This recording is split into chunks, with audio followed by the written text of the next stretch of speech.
سورۃ البقرہ کی آیت نمبر 219 تا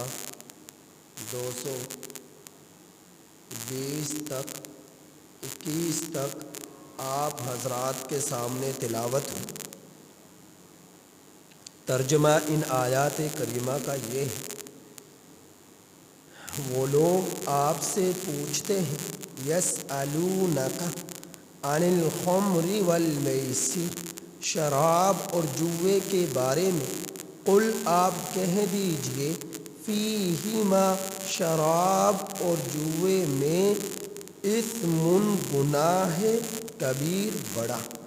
بڑا گناہ ہے، ومنافع للناس اور لوگوں کے لیے کچھ منافع بھی ہیں،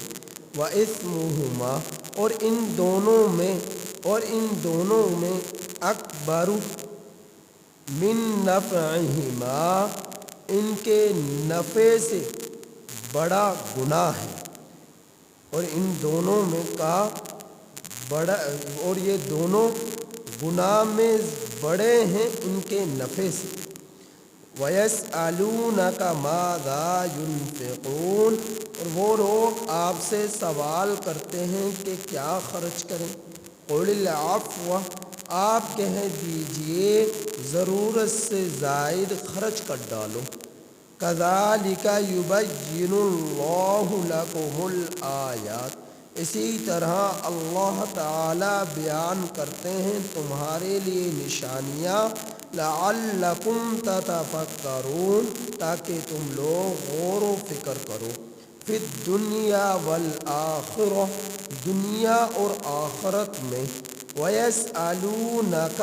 اور وہ لوگ آپ سے سوال کرتے ہیں عَنِ الْيَتَامَى یتیم کے بارے میں، قل آپ کہہ دیجئے اصلاح لہم یتیموں کے کام کو سنوارنا خیر بہتر ہے، وَإِن تُخَالِطُوهُمْ اور اگر تم لوگ ان کے خرچ کو ملا لو، فَإِخْوَانُكُمْ تو یہ تمہارے بھائی ہیں، وَاللَّهُ يَعْلَمُ الْمُفْسِدَ مِنَ الْمُصْلِحِ اور اللہ تعالی جانتا ہے خرابی پیدا کرنے والے کو سنوارنے والے سے، اور اللہ تعالی جانتے ہیں خرابی پیدا کرنے والے اور سنوارنے والے کو، اور اللہ تعالی جانتے ہیں خرابی پیدا کرنے والے کو سنوارنے والے سے۔ وَلَوْ شَاءَ اللَّهُ اور اگر اللہ چاہے، لَأَعْنَتَكُمْ تو البتہ تمہیں مشقت میں ڈال دیتا، اور اگر اللہ چاہتا البتہ تو تم لوگوں کو مشقت میں ڈال دیتا۔ إِنَّ اللَّهَ عَزِيزٌ حَكِيمٌ بے شک اللہ تعالی زبردست حکمت والے ہیں۔ وَلَا تَنْكِحُوا الْمُشْرِكَاتِ اور نہ نکاح کرو تم لوگ مشرک لوگوں سے، حَتَّى يُؤْمِنْ اور نکاح نہ کرو تم لوگ مشرکہ عورتوں سے،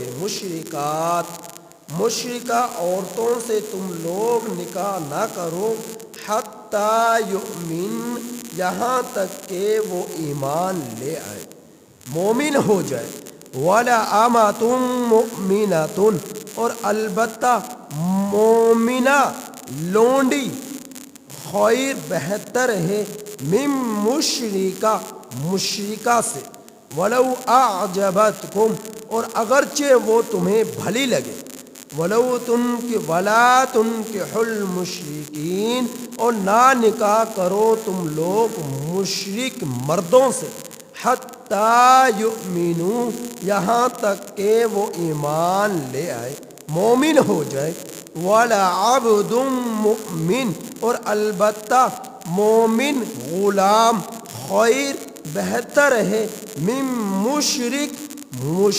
سے، وَلَوْ أَعْجَبَكُمْ اور اگرچہ وہ تمہیں بھلا لگے۔ أُولَئِكَ يَدْعُونَ إِلَى النَّارِ یہ لوگ بلاتے ہیں جہنم کی طرف، واللہ یدعو الی الجنہ، اور اللہ بلاتا ہے اور اللہ بلاتا ہے جنت کی طرف، والمغفرہ، اور مغفرت کی طرف، بِإِذْنِ، اپنے حکم کے ساتھ، وَيُبَيِّنُ آیَاتِهِ، اور وہ بیان کرتا ہے اپنی نشانیاں، للناس، لوگوں کے لیے، لعلہم یتذکرون، تاکہ لوگ نصیحت حاصل کریں۔ ان آیات کریمہ جن کا آپ حضرات کے سامنے ابھی تلاوت اور ترجمہ ہو، ان میں آیت نمبر 219 کی ترجمہ اور تفسیر آپ حضرات کے سامنے ہو چکی، جس میں شراب اور جوے کے متعلقہ مضمون تھا اور اللہ کے راستے میں خرچ کرنے سے متعلقہ گفتگو تھی۔ تو اب جو ہے اللہ رب العزت نے 220 اور 221 نمبر آیت کریمہ میں یتیم کے مال اور اسی طرح مشرک مردوں یا مشرکہ عورتوں سے نکاح کے متعلقہ حکم بیان فرمایا ہے۔ تو پچھلی آیت کریمہ میں یہ مسئلہ تھا کہ اللہ کے راستے میں کیا خرچ کریں، تو اللہ تعالیٰ نے فرمایا ضرورت سے زائد جو ہے وہ خرچ کر ڈالو۔ تو ضرورت سے زائد یعنی جس میں بیوی بچوں کے اخراجات پورے ہو جائے، اپنے اخراجات پورے ہو جائے، تو جو مال بچے اس میں سے جو تم مناسب سمجھو صدقہ خیرات کر سکتے ہو۔ ایسا نہیں کہ گھر میں بھوک ناچ رہی ہو، اپنی ضرورتیں پوری نہ ہو رہی ہوں، بچے بھوکے ہوں، بچیاں بھوکی ہوں، بیوی کی ضرورتیں پوری نہ ہو رہی ہوں، اور گھر کے حقوق پورے نہ ہو رہے ہوں، اور یہ نفلی صدقات جو ہے اوروں میں کرتا پھرے، ایسا نہ کرو۔ پہلے اپنے گھر کی ضرورت کو پورا کرو، ضرورت پورا کرنے کے بعد جو مال بچے اس میں سے جو مناسب سمجھو، جتنا ضرورت سمجھو، اللہ کے راستے میں خرچ کر ڈالو۔ دنیا اور آخرت کے فوائد کو سامنے رکھ کر کہ اس سے تمہیں دنیا بیوی بچوں کے خرچ کو روک کر اوروں میں خرچ کر دینا دنیا کے اندر تمہارے لیے پریشانی کا ذریعہ ہے، اور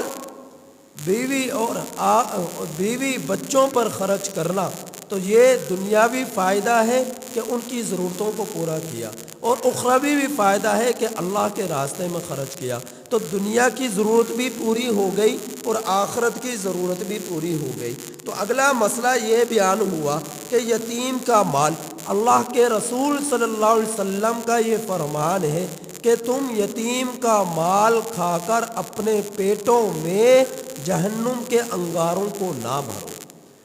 اپنے پیٹوں میں یتیم کا مال کھا کر جہنم کے انگاروں کو نہ بھرو۔ تو یہ وعید جب سنی تو مسلمان جو ہے، اہل عرب جو ہے، اتنا بچتے تھے یتیم کے مال سے کہ جس کا بھائی فوت ہو گیا تو اس کے بچے یتیم ہو گئے، جس کا تایا فوت ہو گیا اس کے بچے یتیم ہو گئے، اور تو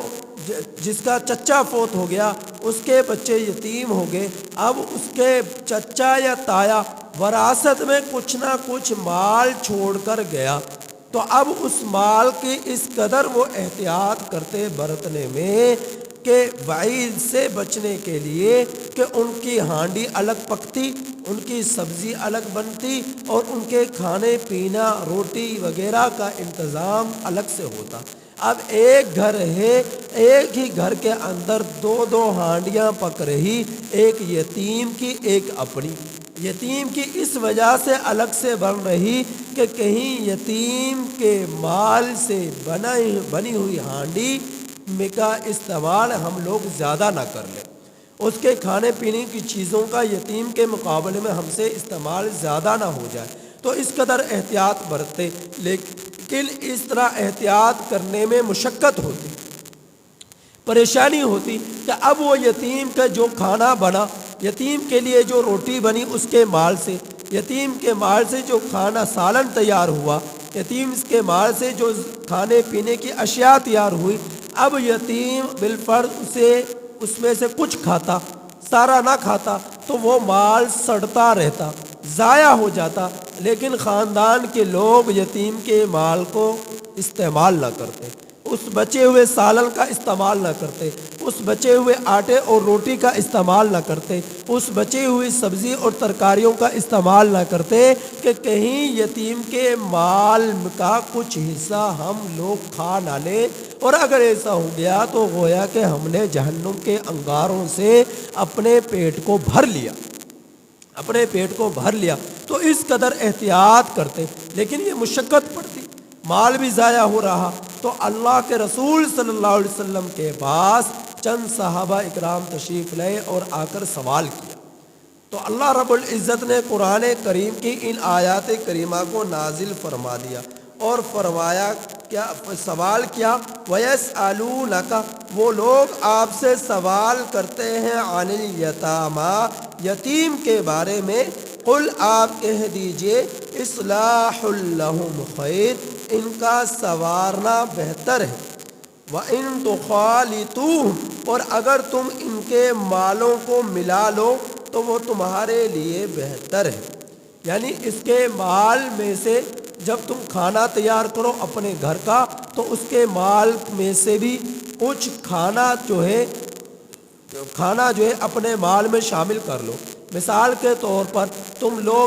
تمہاری ضرورت 1 کلو آٹے کی ہے اور یتیم کی ضرورت 1 پاؤ آٹے کی ہے، تو آپ اپنے 1 کلو آٹے میں 1 پاؤ آٹا یتیم کے مال میں سے بھی ملا لو۔ یتیم کے لیے 1 کلو، آپ کی ضرورت 1 کلو سبزی کی ہے اور یتیم کی ضرورت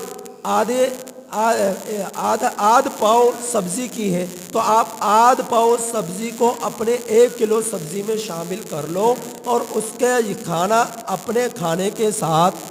بنا لو اور اس کا آٹا اپنے آٹے کے ساتھ گوندھ ڈالو، تو یہ کہ ان کو، یہ تمہارے بھائی ہیں، ان کا سنوارنا یہ تمہارے لیے زیادہ بہتر ہے۔ اپنے آپ کو بھی مشقت میں نہ ڈالو اور ان کا بھی احساس کرو، ان کا بھی خیال کرو کہ یتیم کا مال بھی تمہیں استعمال میں ضرورت سے زائد نہ آ جائے اور وہ ضائع بھی نہ ہو، ضائع ہونے سے بھی بچانا ہے اور اسراف سے بھی بچانا ہے، ضائع ہونے سے بھی بچانا ہے اور ضرورت سے زائد کہ تمہیں اس کا مال تمہارے مال سے زیادہ ہو جائے، اس سے بھی بچانا ہے کہ استعمال میں اس کا مال تمہارے مال سے زیادہ ہو جائے، اس سے بھی بچانا ہے۔ تو احتیاط بہتر ہے کہ تم لوگ جو ہے الگ ہانڈی نہ بناؤ، ایک ساتھ بنا لو، الگ آٹا نہ گوندو، ایک ساتھ گوندھ لو، تو لیکن اتنا گوندو جتنی اس کی ضرورت ہے، اس سے اضافی نہ گوندو، اور تم اپنے لیے اتنا گوندو جتنی تمہارے لیے ضرورت ہے، اور اپنا مال یتیم کے مال سے زیادہ کر لو احتیاطاً، کہ برابر بھی نہ رکھو، زیادہ کر لو احتیاطاً کہ اپنا مال، آپ کے مال کو یتیم کھا لے لیکن یتیم کا مال آپ کے حصے میں نہ آئے، لیکن ایک ساتھ ہانڈی بن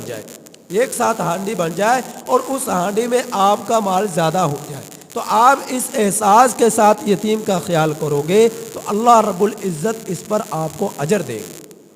اس پر آپ کو اللہ رب العزت اجر دیں گے۔ اور فرمایا واللہ یعلم المفسد من المصلح، اللہ تعالیٰ جانتا ہے خرابی پیدا کرنے والے کو سنوارنے والے سے، یعنی اللہ تو جانتے ہیں دلوں کے رازوں کو، دلوں کے بھیدوں کو اللہ خوب جانتا ہے کہ تم میں کس کی نیت یتیم کے مال کو کھانے کی ہے اور کس کی نیت یتیم کی جو ہے یتیم کے احساس کی ہے، یتیم کے مال کے تحفظ کی ہے، یتیم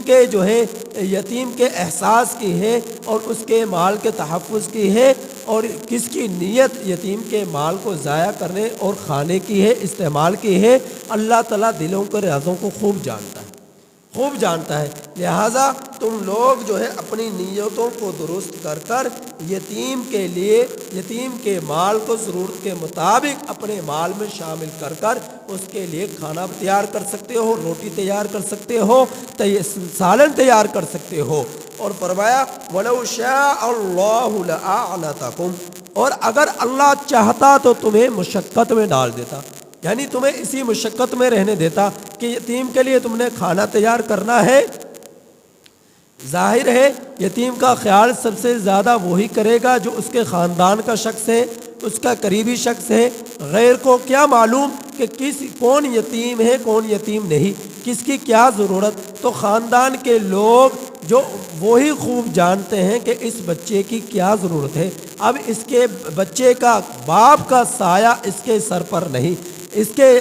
ہمارے تائے کا سایہ اس کے سر پر نہیں، چچا کا سایہ اس کے سر پر نہیں، لہذا ہم نے ہی اس کی دیکھ بھال کرنی ہے۔ یا اسی طرح پر کوئی یتیم ایسا ہے آپ کا اس سے کوئی رشتہ نہیں ہے لیکن آپ کو معلوم ہے یتیم ہے، تو آپ کے زیر دست وہ یتیم آ گیا تو اس کا بھی اسی طرح خیال اور احساس کرنا ہے۔ اگر اللہ تعالیٰ چاہتا تو تمہیں مشقت میں ڈال دیتا کہ اس کے لیے اس کے مال سے ہانڈی تم الگ بناتے، اس کے لیے اس کے مال سے آٹا تم الگ سے گونتے، اس کی ہر ضرورت کو الگ سے پورا کرتے تم، اور ایک ضرورت کو یعنی کہ تھوڑے ایک کام کو تم نے کرنا ہے اپنے لیے بھی اس کے لیے بھی، تو ایک یہ ہے کہ اپنے لیے اپنے کام کو الگ کرو اور یتیم کے لیے یتیم کے کام کو الگ کرو، تو اس طرح گھر کی عورتیں جو ہے مشقت میں پڑ جاتی، گھر کی خواتین وہ مشقت میں پڑ جاتی اور مشکل ہو جاتا کہ ایک ایک ہانڈی یتیم کی اور اپنے گھر کے افراد کی الگ الگ بنے، اور پھر وہ کھانا یتیم کا بچا رہے، تو یہ بچا رہے اور ضائع ہو جائے تو مشقت میں پڑتی۔ اللہ نے اس مشقت سے گھر کی خواتین کو بچا لیا اور فرمایا کہ ایسا الگ الگ ہانڈیاں نہ بناؤ، ایک ساتھ ہانڈی بنا لو، لیکن اس میں احتیاط رکھو کہ آپ کا مال زیادہ تو ہو جائے یتیم کے مال سے لیکن کم نہ ہو کہ کہیں یتیم کا مال جو ہے تمہارے حصے میں آ جائے، تم یتیم کے مال کو کھانا شروع کر دو۔ یتیم کے مال کی وہی حیثیت رکھو جس طرح پہلے بتلایا کہ اگر یتیم کی ضرورت آدھ پاؤ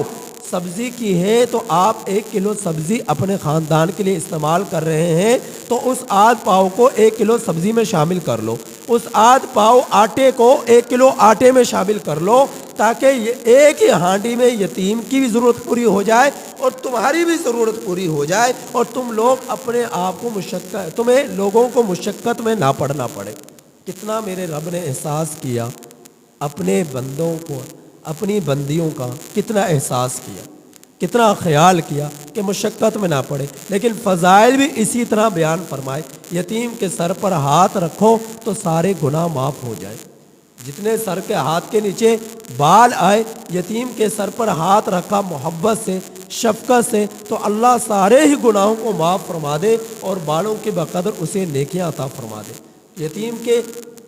یتیم کا احساس کرنا، خیال کرنا بہت سارے فضائل پر محیط ہے، مشتمل ہے، لہٰذا یتیم کا احساس کرنا چاہیے، خیال کرنا چاہیے، اس پر خرچ کرنا چاہیے، نہ یہ کہ یتیم کے مال پر قابض بن کر بیٹھ جائے، یتیم کے مال پر جو ہے حقدار بن کر بیٹھ جائے، قابض بن کر بیٹھ جائے اور اسے کھانا شروع کر دے اور یتیم کو کچھ نہ دے اور اس کے وراثت کے سارے مال پر خود ہی قابض بن جائے، ایسا نہ کرے تو یہ اپنے پیٹ کو جہنم کے انگاروں سے بھرنا ہے۔ تو اگلی آیت کریمہ جو کہ آیت نمبر 222 ہے 221 ہے، اس آیت کریمہ میں اللہ جل جلالہ نے مشرکہ عورتیں اور مشرک مردوں سے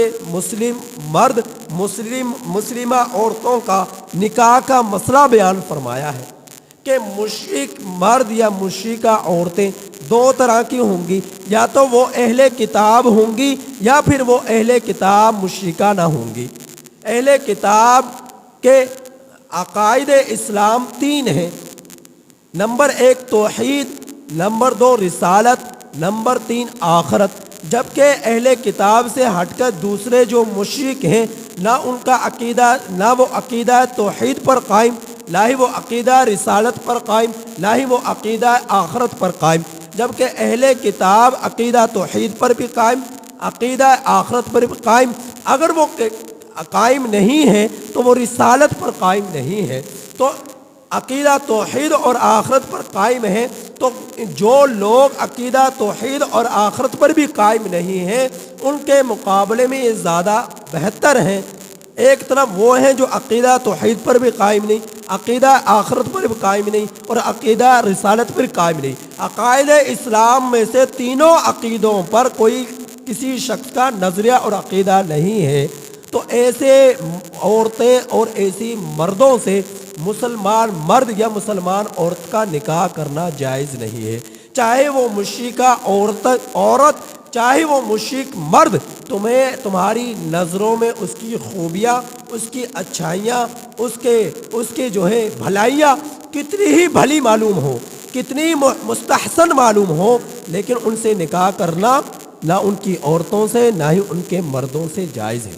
البتہ ان کے مقابلے میں وہ مرد یا وہ عورت جو مشرکہ ہے لیکن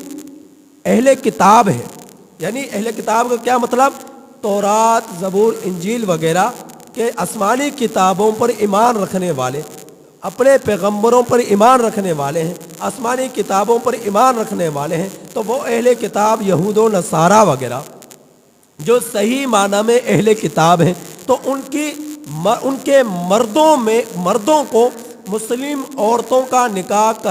کرنا یہ جائز نہیں ہے۔ البتہ اہل کتاب کی عورتوں سے مسلم مرد یا مسلم مرد کا نکاح کرنا یہ جائز ہے، لیکن پسندیدہ نہیں ہے، جائز ہے لیکن پسندیدہ نہیں ہے۔ تو پھر اب یہ سوال اٹھتا ہے کہ کیوں جائز نہیں؟ جب عورت سے نکاح کرنا جائز ہے تو ان کے مردوں کو مسلمہ عورت کا نکاح کرانا بھی جائز ہونا چاہیے۔ تو شریعت نے اس کی اجازت نہیں دی۔ کیوں نہیں دی؟ اس وجہ سے کہ اگر دونوں ہی اگر مسلم مرد ہے اور مشرک عورت ہے تو پھر مشرکہ عورت ہے یا مشرک مرد ہے، اور دوسری طرف نکاح میں دے جانے والی یا تو مشرکہ عورت ہے یا مشرکہ مرد ہے، یقیناً جب ان کا نکاح ہوگا تو آپس میں مودت ہوگی، محبت ہوگی، اور آپس میں یگاغت ہوگی، ایک دوسرے سے جو ہے بے تکلفی ہوگی، قربتیں ہوں گی، تو پھر ایک دوسرے سے یہ زوجین متاثر ہو سکتے ہیں، اور یقیناً کفر اپنی طرف لوگوں کو کھینچتا ہے۔ جب ایک عورت ایک مشرک مرد کے نکاح میں چلی گئی تو اس کی ماتحتی میں وقت گزار رہی، تو اس کے کاموں سے، ان کے مذہب سے متاثرہ ہو کر وہ مشرکہ ہی بن جائے گی، وہ مشرکہ ہی اور کافرہ ہی بن جائے گی۔ اور اگر مشرک مرد ہے تو اس کے نکاح میں مسلمہ عورت آئے تو اس کی تو بالکل بھی گنجائش نہیں۔ اور اگر اہل کتاب ہے تو اہل کتاب کے عورت سے نکاح کرنا تو جائز مسلم مرد کے لیے، لیکن اہل کتاب کے مرد کو مسلمہ عورت کا نکاح کرنا یا کرانا یہ جائز نہیں، کیونکہ عورت مرد کے ماتحتی میں ہے۔ جب یہ مسلمہ عورت اہل کتاب یہودی یا نصرانی کے، عیسائی کے نکاح میں چلی گئی تو ماتحتی میں ہے، تو ان قریب کوئی بعید نہیں کہ وہ عورت اس کے مذہب سے متاثرہ ہو کر وہ مسلمہ عورت مذہب عیسائیت اختیار کر لے یا مذہب یہودیت اختیار کر لے۔ اس وجہ سے اس سے بچنا ضروری ہے کہ مسلمہ عورت کا نکاح اہل کتاب سے بالکل بھی نہ کرایا جائے، اور مشرک اہل کتاب کی عورت سے مسلم مرد نکاح تو کر سکتا ہے لیکن پسندیدہ نہیں ہے۔ اسی کے بارے میں اللہ تعالیٰ بیان فرما رہے ہیں کہ یہ مشرک لوگ تم لوگوں کو جہنم کی طرف بلا رہے ہیں، اور جبکہ اللہ تمہیں جنت کی طرف بلا رہا ہے، مغفرت کی طرف بلا رہا ہے، لہٰذا تم اپنے رب کی بات کو مانو اور اپنے رب کی پکار پر لبیک کہتے ہوئے، بلاوے پر لبیک کہتے ہوئے، حاضر ہوتے ہوئے آپ جنت اور مغفرت کی طرف دوڑو، نہ یہ کہ جہنم کی طرف تم لوگوں کا رخ ہو جائے۔ مشرک مردوں میں اپنی عورتوں کا نکاح کرا کر اور اسی طرح پر مشرکہ عورتوں کا اپنے مسلم مردوں سے نکاح کرا کر، ہاں اگر وہ مسلمان ہو جائیں تو پھر نکاح ہو سکتا ہے، اگر وہ مسلمان نہیں ہوتے تو پھر نکاح کرنا یا کرانا خالصتاً جو مشرک مرد یا مشرکہ عورت ہے ان سے جائز نہیں۔ اور اہل کتاب مشرک عورت کا نکاح مسلم مرد کے لیے کرنا تو جائز ہے، پسندیدہ نہیں، لیکن مسلمہ عورت کا نکاح اہل کتاب کے مرد سے کرنا یا کرانا یہ پسندیدہ نہیں، جائز نہیں ہے، یہ بالکل ہی جائز نہیں ہے۔ جس طرح بالکل ہی مشرک مرد سے نکاح مسلمہ عورت یا مسلم مرد کا کرنا یا کرانا جائز نہیں، اسی طرح اہل کتاب کے مرد سے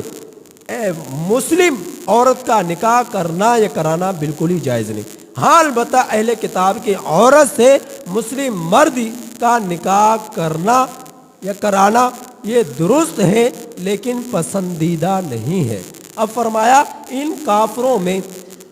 کافروں میں آپ لوگوں کو، ان مشرکوں میں چاہے کوئی عورت کتنی ہی بھلی معلوم ہو،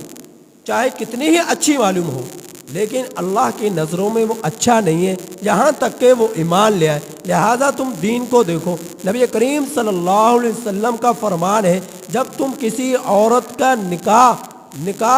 نکاح میں لینا چاہو کسی عورت کو، تو 4 چیزیں اس عورت میں دیکھو۔ نمبر 1 اس کے دین کو دیکھو، نمبر 2 اس کے مال کو دیکھو، نمبر 3 اس کے خاندان کو دیکھو، نمبر 4 اس کے حسن کو دیکھو۔ دین، خاندان، مذہب، مال، ان 4 چیزوں کو دیکھو اور پھر ان سے نکاح کرو۔ سب سے پہلے دین، آیا یہ مشرک تو نہیں، کافر تو نہیں، اس کے گھر میں دین کتنا ہے اور یہ دیندارانہ ماحول کتنا ہے، تو اس چیز کو مد نظر رکھو اور اس کے بعد نکاح کا پیغام دو۔ تو 4 چیزیں شریعت نے دیکھنے کا حکم فرمایا، ان 4 چیزوں کو تم سب سے پہلے اولاً ترجیح دو۔ اگر یہ 4 خوبیاں جس عورت میں پائی جائیں تو اسے نکاح کا پیغام دو۔ آج ہم نے 4 چیزوں میں سے ایک ہی چیز کو مقصد بنا لیا، اور وہ چیز کیا ہے کہ یہ کتنی دولت لے کر آئے گی، یہ کتنا جہیز لے کر آئے گی، یہ کتنی دولت مند ہے، کتنی مالدار ہے۔ ہم نے صرف اسی چیز کو مقصد بنا لیا، باقی 3 چیزوں کو بالکل ہی چھوڑ دیا،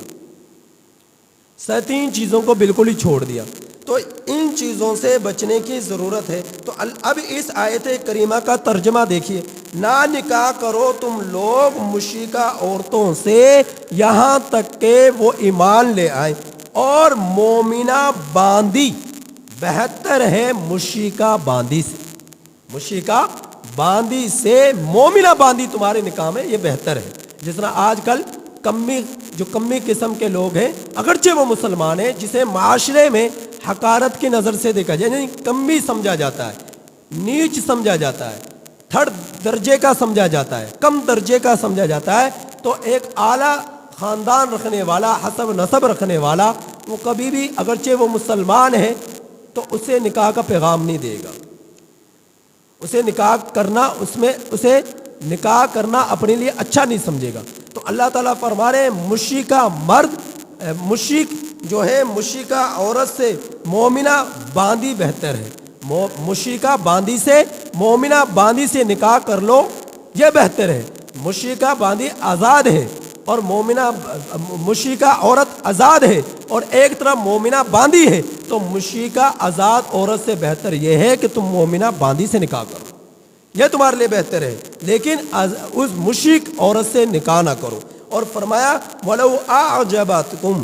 اگرچہ وہ تمہیں کتنی بھلی معلوم ہو، اچھی لگے، خوبصورت لگے، حسین لگے، اگرچہ تمہیں، لیکن تم اسے ترجیح نہ دو۔ اور فرمایا نہ ہی تم